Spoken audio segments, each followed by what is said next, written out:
Mana turagushimiye umunsi umugisha uduhaye. Dawidi yarasezera aravuga ngo icyo asaba Uwiteka ni kimwe, kandi nicyo nzajya nshaka, ngo nukuba mu nzu yawe iteka yose nkiriho nkareba ubwiza bwawe. Mwami, muri zino ntangiriro z'umwaka ndasinze kugira ngo uturememo inyota yo gukunda mu nzu yawe. Mu nzu yawe niho tubonera amahoro Mwami. Sengeye umuvandimwe Mwami wacitse apeti yo kujya mu rusengero. Sengeye Mwami umuvandimwe wabuze inyota Mwami, yumva yararambiwe no kujya mu nzu yawe. Ndamusengeye kugira ngo uyu mwaka umuremere inyota. Inzu yawe Mwami niho tubonera ibidutungira ubugingo. Mwami, ndamusengeye kugira ngo agire ishyaka n'inyota yo kujya mu iteraniro aho abana bawe bahurira Mwami.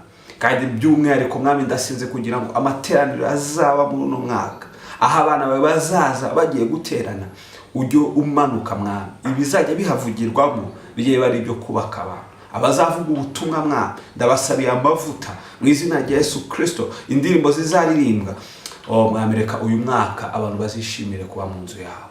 Icyo n'amashimwe n'ibyanyu mu izina rya Yesu. Amen.